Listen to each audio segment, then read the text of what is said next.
Rebecca Vaughns found her voice at such an early age. She was a young child and she knew that she wanted to be a poet. Oh my goodness. Finding your voice simply means finding your signature, your register, the vibrancy in which you operate, and the meaning that you take in life, right? I used to believe that finding your voice, once you found your voice, that was it. It was done. It was a done deal. That's a lie. Okay. It's not a done deal because what it is you evolve, you become, you change. Your lived experience, your lived life influences you.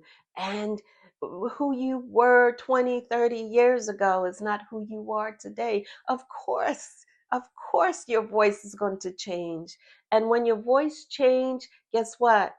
The meaning and the purpose that you assign to things, that changes too. One of the things I want to talk to you about is that I've captured that in my new book. My book is called It's Soon Come, Poems and Letters on Becoming Enough. And it is really poetry and letters to the younger child. It is a deep dive into the legacy that my family have left me. And it moves you through just pain, through courage, and finally to joy, baby, to joy. I hope that you will take a look at it. It will be available on Amazon on September 8th. So save the date, September 8th. My book, It's Soon Come, will be on Amazon. Now, what I would love for you to do, let's hear Rebecca's story. She's got a story to tell. Take care, everybody. By the way, have you found your voice yet? Take care.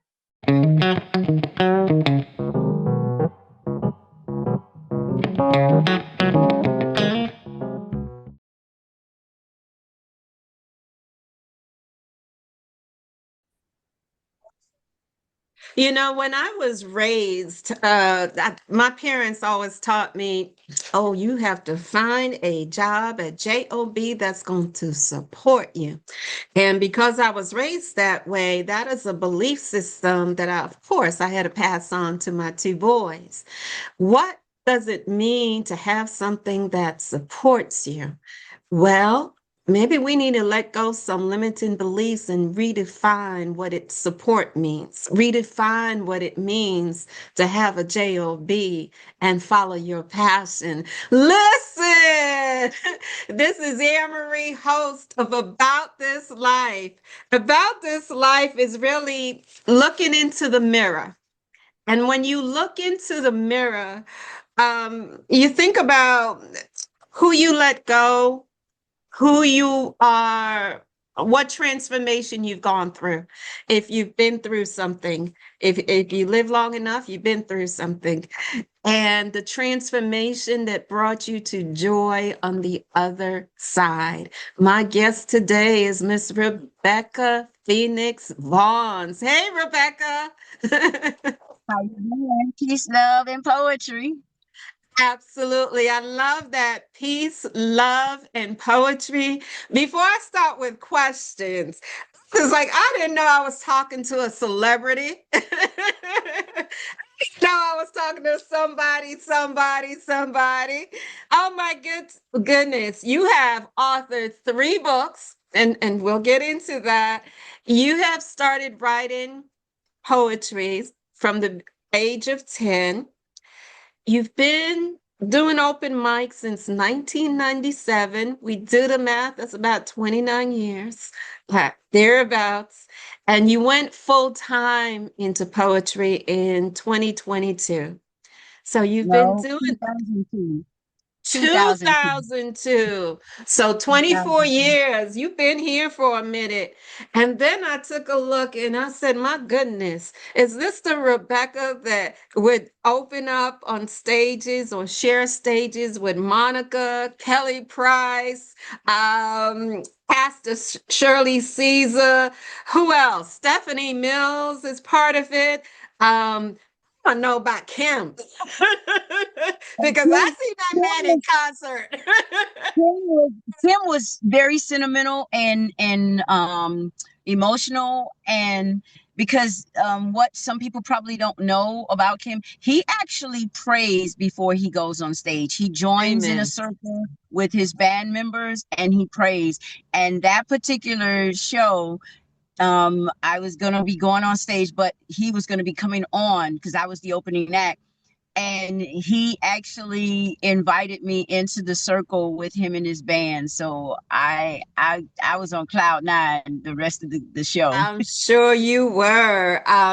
It's Kim is the kind of person to see him in concert. I would Yeah, say Kim yeah, and Anthony Hamilton, both of them. yeah, Uh, yeah. Before we get into questions, I just want to tell our viewers that if you would like to follow Rebecca or purchase one of her 3 books, how do they find you? Well, you can find me, just send up smoke signals. No, I'm just being funny. You can find me on Facebook, where I am majority of the time. In fact, a while back, I used to say I'm a full-time Facebooker, a part-time Instagrammer, and a blue moon, purple moon tweeter. But I'm not even on Twitter anymore. I just do Facebook, Instagram, Threads. I love Threads, and TikTok. But Facebook, it's Rebecca Phoenix Vaughns, and Phoenix is Phoenix. Vaughns is Vaughns. And on Instagram is Soulful Poet 72. It's SoulFulPoet 72. And then, you just find me anywhere else. As far as my books, they are not in print anymore, but I have 14 albums, which 11 of Wow. those are available on all of your downloading, streaming platforms. So yeah, Wow. make your own playlist. I can make my own playlist. Well, I Yeah. want to pick up this conversation we were having before because you're about to drop some wisdom on me. You were talking about every decade, something about the decades. Do you remember what you were about to say or where you were Yeah. going with that? So it started where, when we first came on and you said that, it looks like I'm in my car, and I was like, yes, because this is also my abode. And so I was just getting ready to say that, it's funny that I wait, not even wait, but it's interesting how so many things are happening since I've reached, the 50s. Turning 50 was not good. It was at the brink of having lost my mother at 49. 3 months after my 49th birthday. So turning 50 was not what I expected it to be. The 50s so far has literally been rough. In fact, the last 5 years have been really hard for me, emotionally, mentally, spiritually, physically, financially, all of the hand, All of the the hand, things, all of the all of things. the Yeah, things.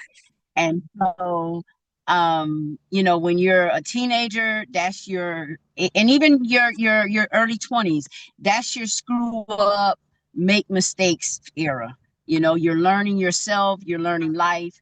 By 30s, you should have things together, experiences of life. Your 40s, that's your reached a stage of life that you don't give a damn about what nobody says, what nobody thinks. You have 40 years behind you. By the time you hit your 50s, it's definitely don't give a damn, because now you're at half a century on this earth. And so, yeah, I found myself in a moment of extreme gratitude, and really knowing that God has been with me, covering me, protecting me, providing for me. So I would have never done this on any other car in my lifetime. In fact, my first car I had for 16 years.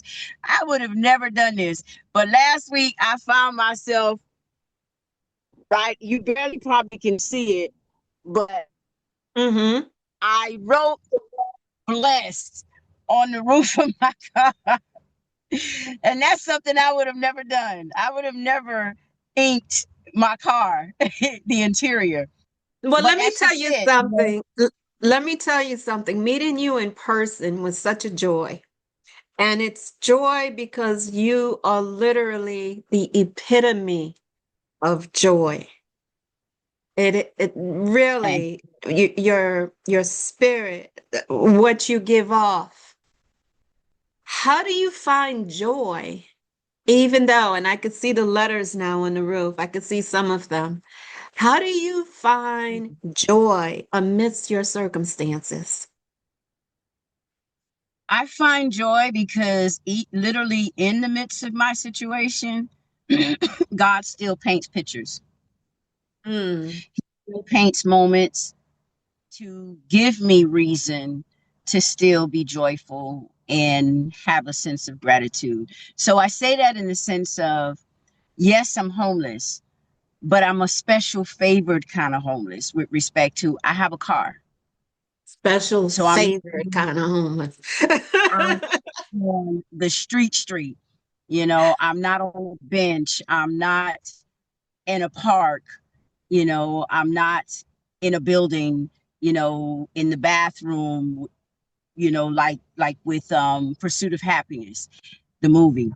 Yes, I remember Will Smith. So that's how I, find joy. And then and to be honest, I'm a rare breed of an individual. And I was called peculiar when I was 5 years old. I'm 54. Hmm.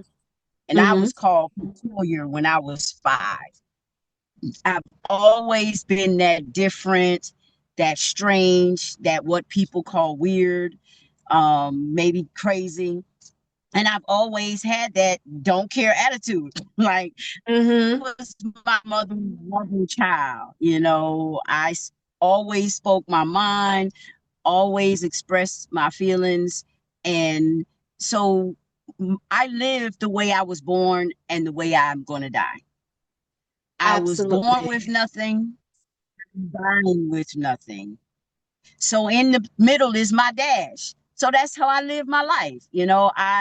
I don't really take too much serious now because I did. In fact, I had someone that I was close to for a short period of time when I was in my 20s.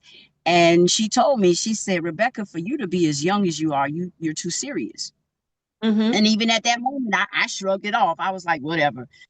But after, our parting and life, continued to go and move on, I embraced what she said. And so now it's balanced. Yes, I'm serious when I need to be, when I have to be, when I should be, when I Hmm. want to be. And then I'm, humorous. In fact, with me, my deal breakers are very simple. Hmm. And that is, if I see the way you treat people and it's in Hmm. a negative tone, miss me. I don't want to know you.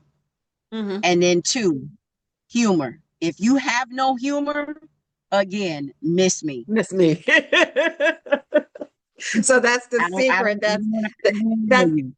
that's the secret sauce. Um, how did poetry find you? And before you answer that question, I want to try something and hopefully we won't be disconnected. Can you turn your phone sideways for me? Let's see if that the actual phone. Let's turn it back. I thought it would fill up the screen if we turn it sideways.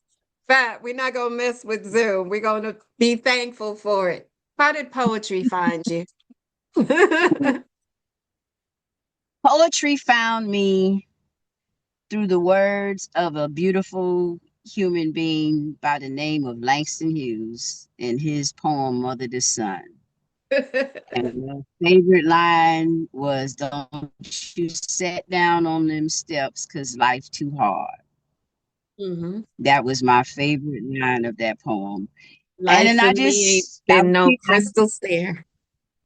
that's right. I was 10 years old and I just started writing poetry from there. And I didn't do the roses are red, violets are blue. I literally wrote initially when I first started.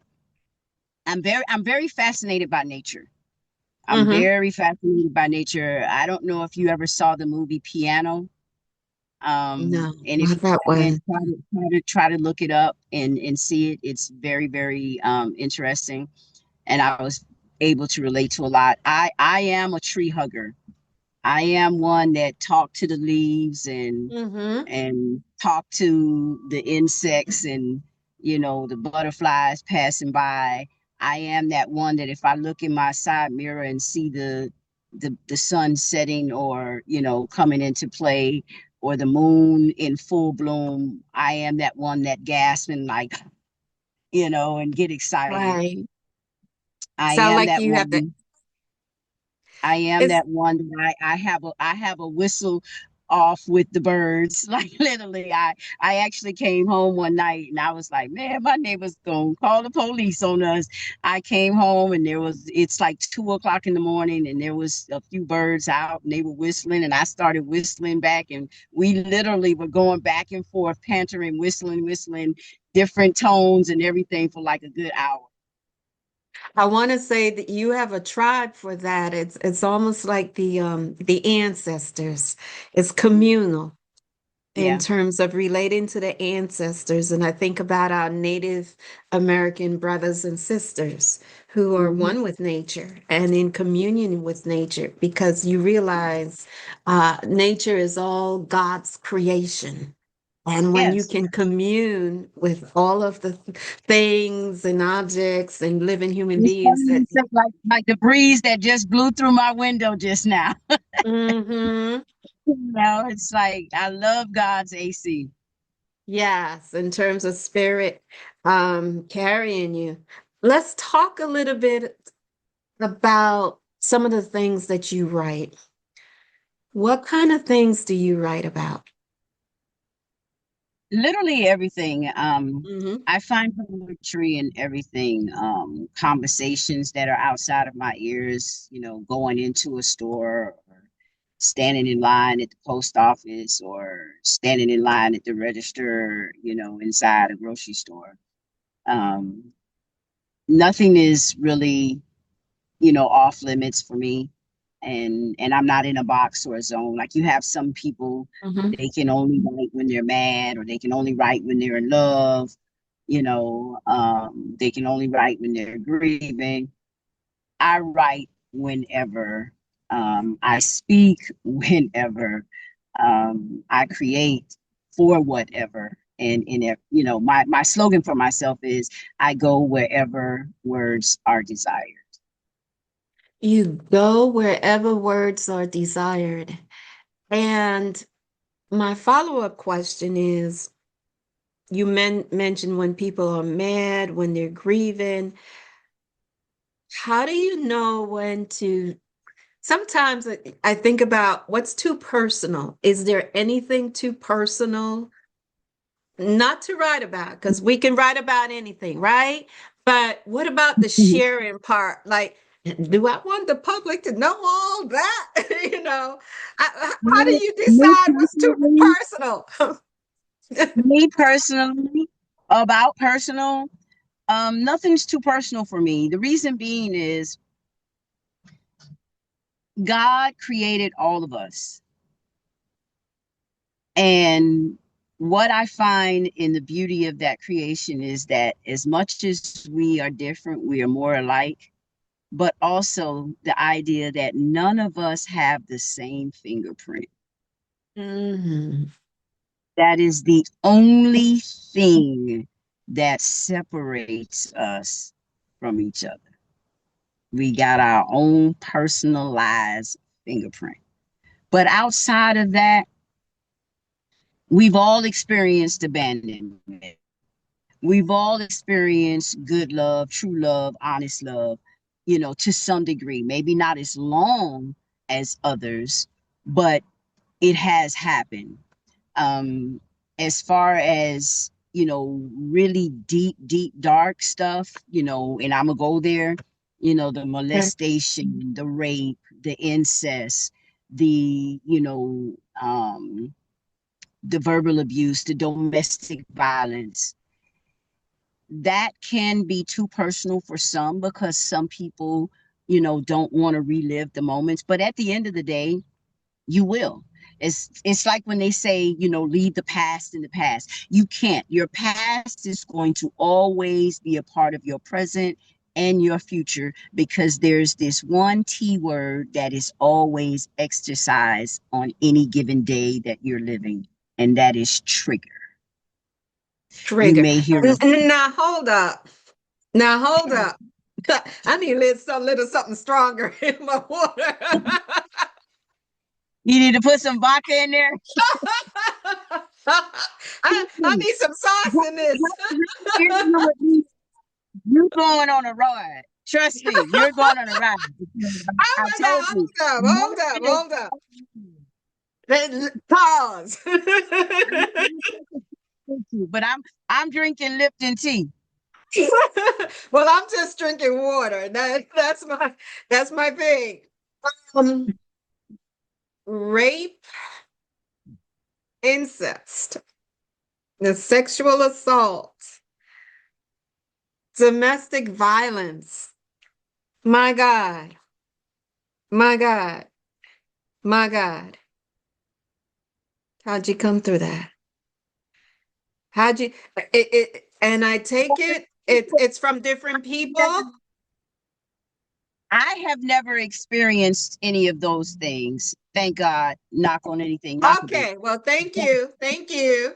But Thank you. I have, yes. But what I'm saying is, with respect to those particular things that are dark, that are Mm-hmm. extremely personal, that no one, wants to share or talk about. And like I said, your past is, like people say, oh, leave the past behind. No, because your past will always, in some shape, form, or fashion, be a part of your present or your future, because of that one T word, trigger. Trigger. A song that may play that was on during that incest moment, that verbal abuse moment, that molestation moment. Someone who looks like your attacker, someone who smells like your attacker. So it's going to follow you, but it's also in the skin of what Norman Vincent Peale once said, and that is, it's not what happens to you, it's what you do with what happens to you. So Absolutely. therefore, the way that you know that you have healed from a situation, or you have overcome a situation that's personal or dark, is how you react when a situation or scenario of its kind, or that is resemblant, presents itself. So Well, initially, let's after talk it, about the how, though, Rebecca. First of all, let's clarify for our listeners that these things did not happen to you. Yet there's somebody who's listening that might be their story, that might be their narrative. And you're saying that one, the old belief we might have is that put it in the past, bury it, pretend it didn't happen. Sometimes people mask it with alcohol, they mask it with substances, instead of dealing with it. What you're suggesting is that at some point you're triggered, because triggers part of life. And then you use the Norman Vincent Peale quote in the sense of, what are you going to do? So what is that person going to do when they're triggered? that's their test to know how healed they are, because Mm-hmm. you're never totally 100% healed from anything of destruction or toxicity in your life. You're never 100% healed. You may reach, some people may reach a 70 percentile Mm-hmm. level, some people may reach a 90 percentile level, but you're never 100% healed. So when that moment trigger form is presented, how you react will denote your healing level. So before, initial, in the fresh part of it, you may have screamed, you may have got, shut down, but now you may be like, okay, it's all good. I'm Yeah. still here. You know? I Yeah. survived. You know, I'm doing good for myself with respect to that individual who all their life growing up, they were told they were never going to be nothing. They were told they were going to be like their daddy or they were going to be like their mother. And here they are. They're the CEO of one of the top Fortune 500 companies. You know, Hmm. they're well renowned and whatever. So it's like they beat all those odds. And so, yeah, they pop their collar and, hold their head up high and rock their crown and, dance to the rhythm of their own beat because they outlived and they proved those who talked down or doubted them wrong. And that's the prize. That's the prize. We've been talking about poetry for a minute. Do you have a poem you can read to us? About this life, it's not a Mm. matter of you only get one. It's how you live within the midst of the time frame that you are given. I've never been hooked on that. Never ask a woman her age because when you walk through a cemetery and it's the children and you see that the date of birth and the date of death is the same exact day, share your age with pride, especially if you don't look like what you've been through or what you're going through. Mm. I know sometimes it can be just a moment of making me feel good when I tell someone I'm 54 and they're like, oh, you don't look it. Trust me, I look it because of the gray. I'm pretty sure if this salt wasn't here, yes, I could agree. But at the end of the day, about this life, it's kind of like sitting down at a table playing spades and you have not one spade in your hand, but you still know how to play. And you also have a partner that knows how to play. But in life, that partner is God. He's not going to let you fall too deep into the abyss, even though you may feel like you're there. Darkness will still have a taste of light because he knows how to make you feel that way. About this life, well, this life that I'm currently in is not for the weak. Being Mm. homeless, it's not even a state of being homeless. It's a state of not having a home and having less. It's the idea that on any given day, all you want is a drink of water or just something to quench your thirst. And not because it's hot outside, but just because you're thirsty. See, people may look down on you, judge you. But some people that are out here and about this life happened. My mother, God bless and rest her soul, she used to help the homeless every Tuesday night. But there was this one Yeah. individual she Yes. beckoned to like he was a son. As time went on, she earned his trust of conversation and she one day asked him what brought him to this place. And he said the day that his mother died, he checked out of life. Mm. People have no idea about this life. It's not for the weak, mentally, emotionally, or spiritually. I've been riding it kind of smooth. And if I had a conversation with any woman that was in the aisle, two or three at the grocery store, she would have no idea that that handsome man that she saw walking past her down that aisle sleeps in his car at night too. Mm. See, looks can be deceiving, is more than just words because that individual that you see dressed to the nines, Mhm. smiling, looking like life is all put together.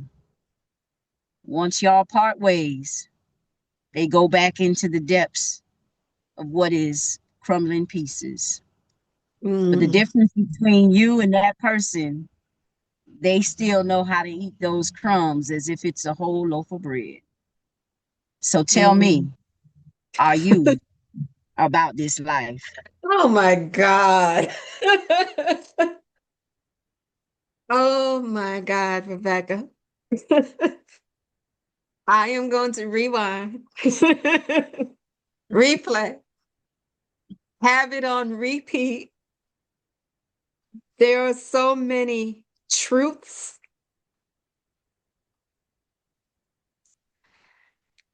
You captured what I'm trying to do with the show. And you kept I told you, I go wherever words are desired. I told you that. this is spirit. You captured but seriously, you captured what I'm trying to do with the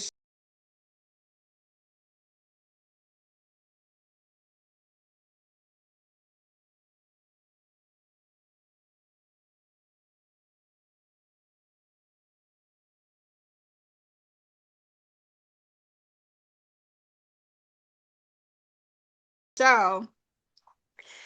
And some of the things that you said, some of the truths about my own life, because, especially like in the ends when, I'd show up at work. I'm an educator. And, you look like you have everything going on and getting all the achievements. And then you go home, and home is hell. Um, I need a minute. Exactly.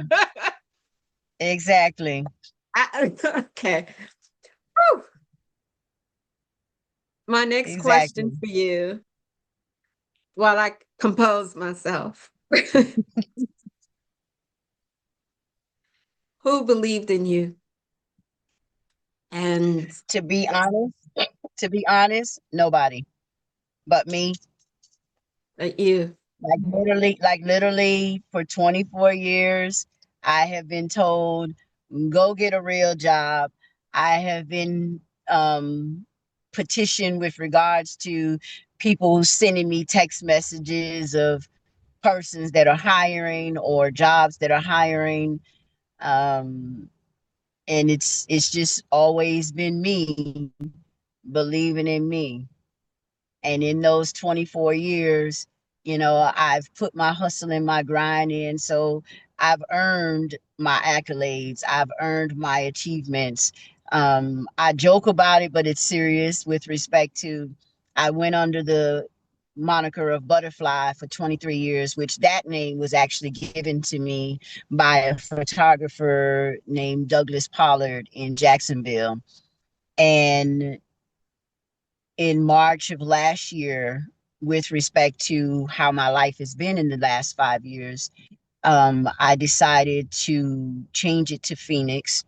With respect to the definition of the word Phoenix, I am that, as far as being extraordinary in, my craft and my talent, but also rising up out of the ashes.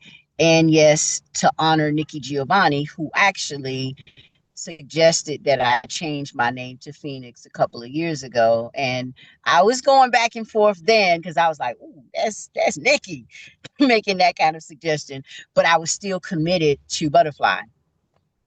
And so I finally changed it. And with that, that's just it. Butterfly put in all of the work and the hustle and the grind, but Phoenix is reaping the benefits because February 28th of this year, Miami-Dade commissions and Mayor Daniela Levine Cava designated February 28th as Rebecca Phoenix Vaughn's Day.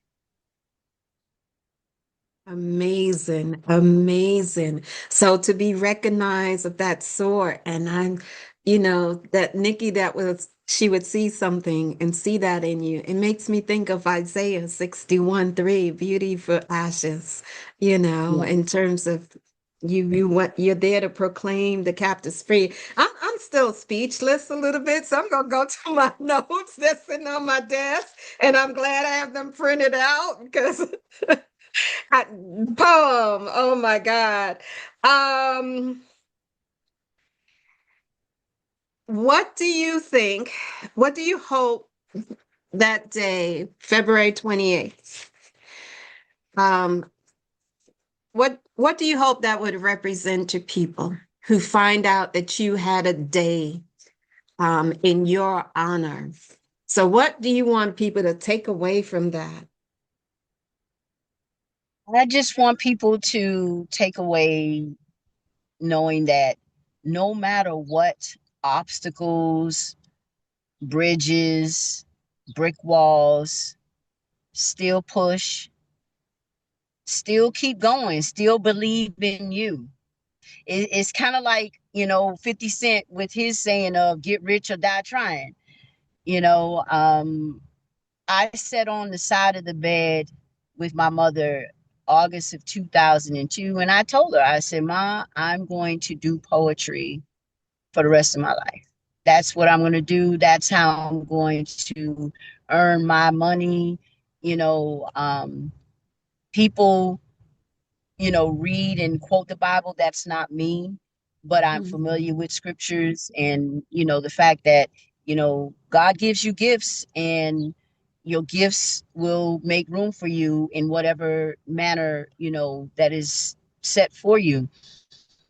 And I've never been chase the money and go get your bag individual. Like I told you earlier, I'm a rare breed of a human being, an individual. I was called peculiar at the age of 5. I'm only on earth 5 years, but people were already starting Mhm. to see that I was that strange individual, that I was that, weird, rare breed.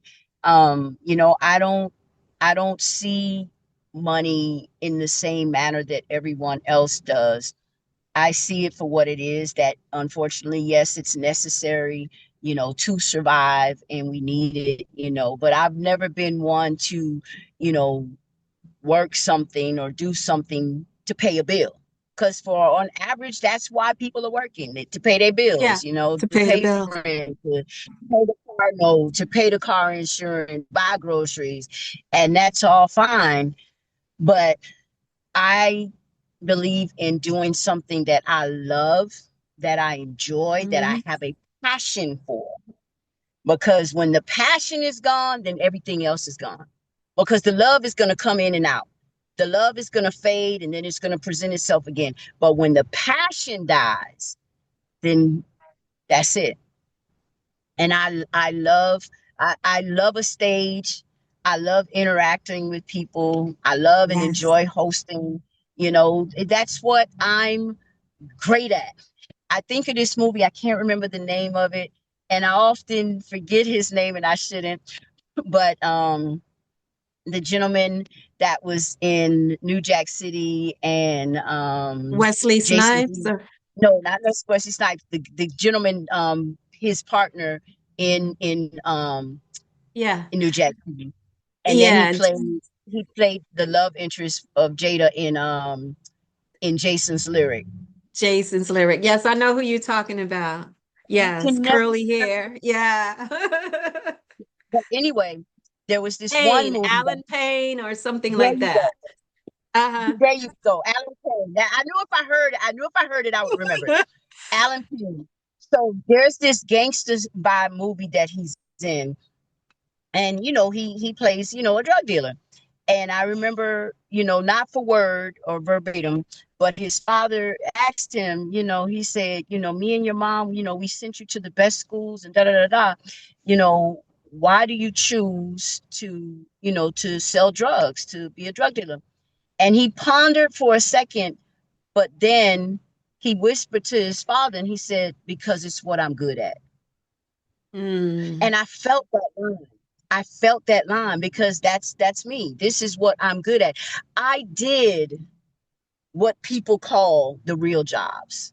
I mm-hmm. worked my phase out before going into doing poetry full time. I did security for the top security companies, Wackenhut and DSI. Was amazing at my job.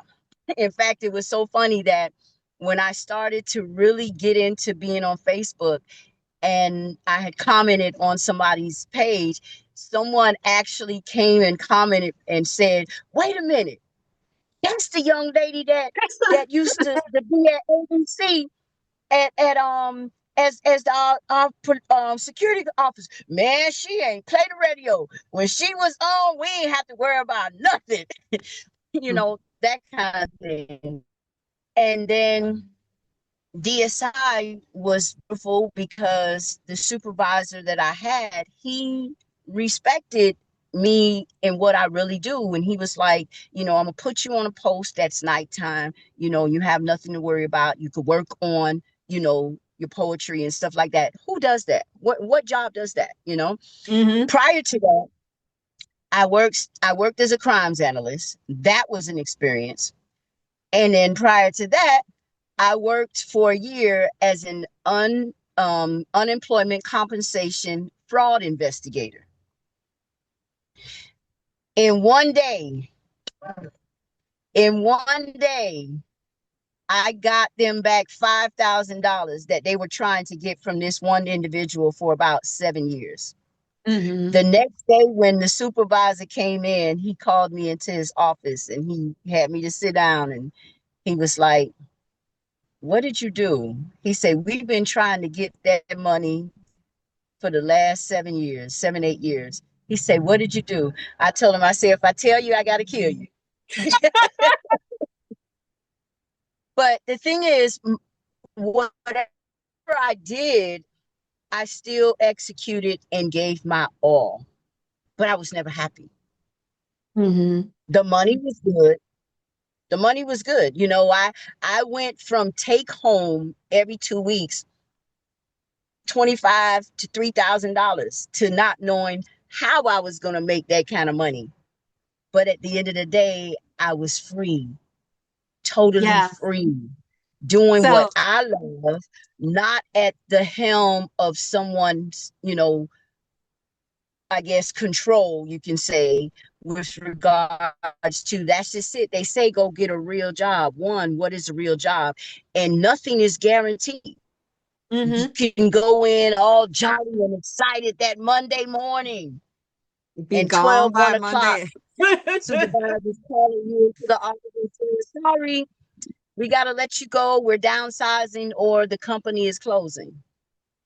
Whereas me, I'm good because I'm out of the box. I perform for any and all occasions. So one, somebody always dying. Two, somebody always getting married.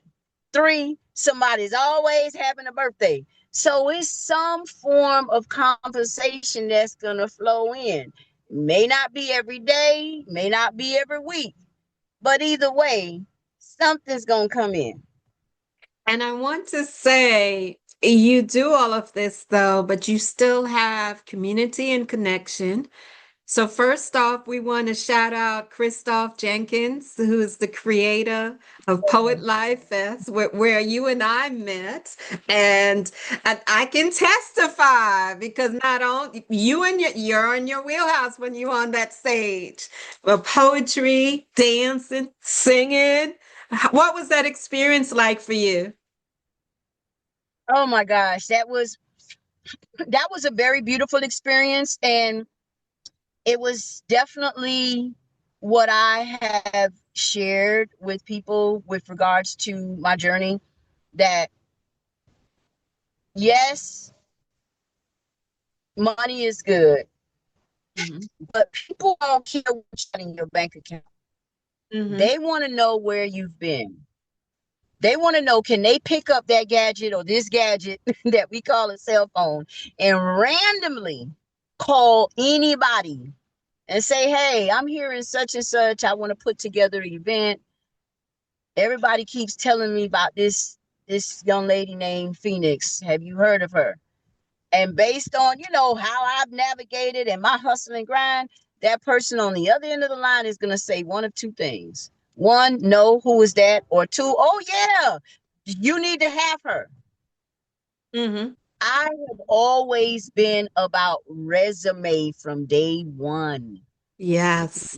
Yes. I have been that person. I will work with your budget because at the end of the day, I'm priceless. Can't nobody afford me. Not only that, can't put a price tag on a gift God gave me. It's Absolutely. And the like gift somebody and said. not verbatim, but like he say, God takes care of me. God got me. And again, I lived my life the way I was born and how I'm going to die. I came in the world with nothing. I'm leaving with nothing. Nothing. But at the end of the day, I'm 29, 24 years in. I get to sit back and rewind for a long time. For a long, and I want to give a shout out to sponsors because you might still want to keep it private, in terms of the person who sponsored your trip. But for anyone listening to this show, when you think about the artists that are in your community or that you've heard or experienced, maybe you yourself are not don't have that skill set or are not comfortable being on stage, but think about the artists who are, and they can definitely benefit from having people who sponsor them. I mean, your sponsor flew you out, put you up.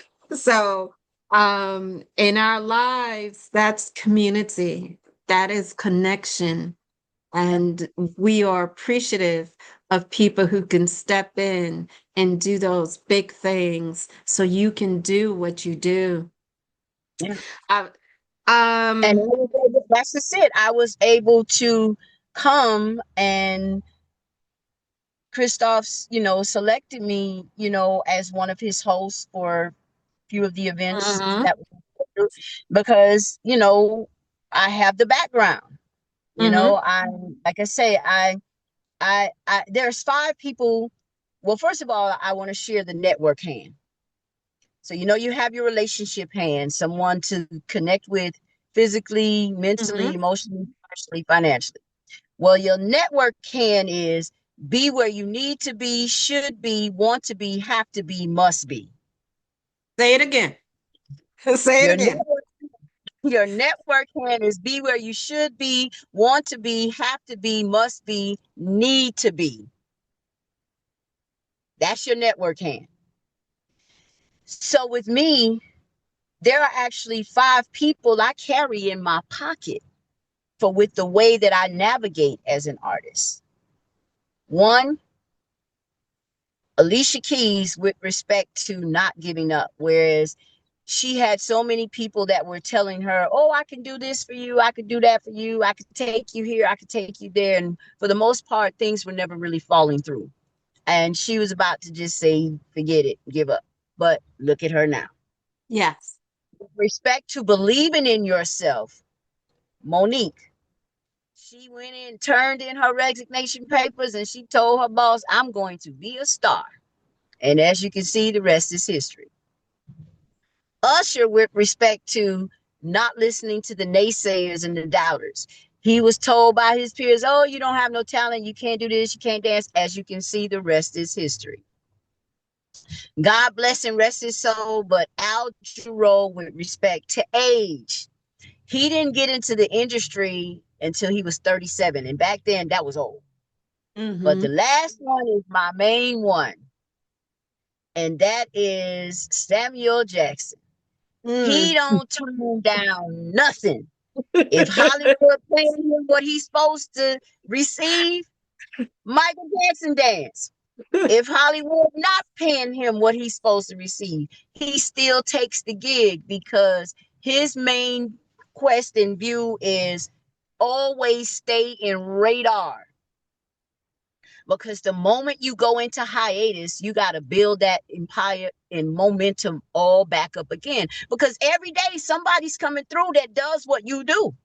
Mm-hmm. Mm-hmm. So your name still has to be in the band and out in the wings to match with that new person, that's coming up and, riding that horse real nice. It's Yes and like, amen. okay, yeah, Tony Taylor riding that horse, but don't forget about Tony Jackson.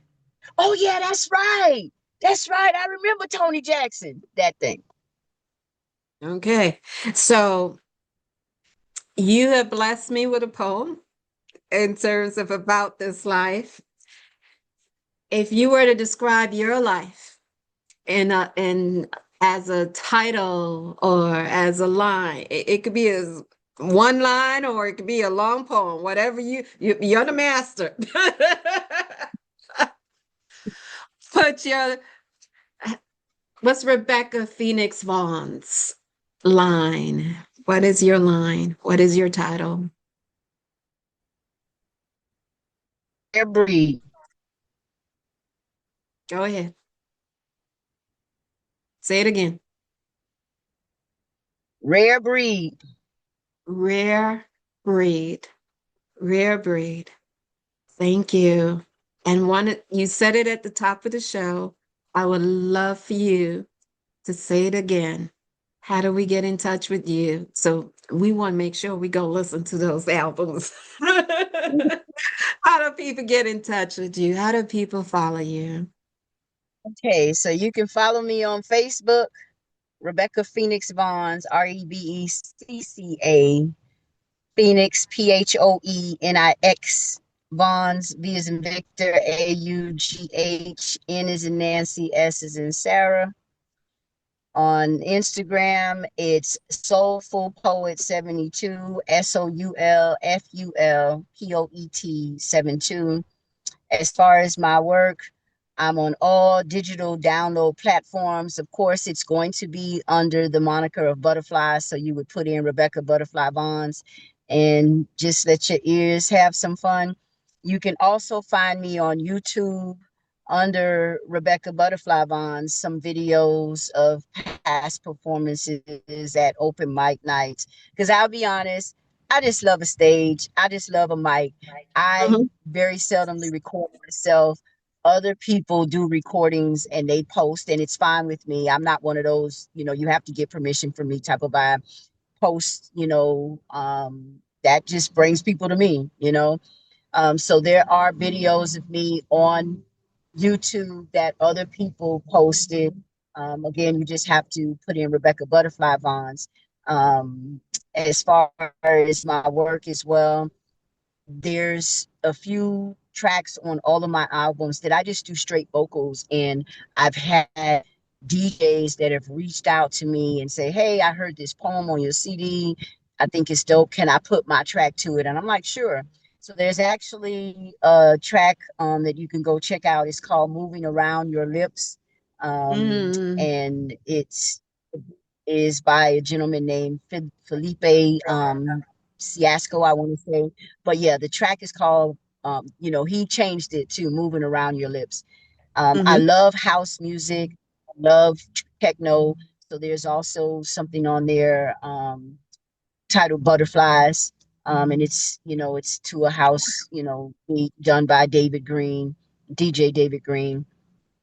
So yeah, I'm out Yeah. there 29 years.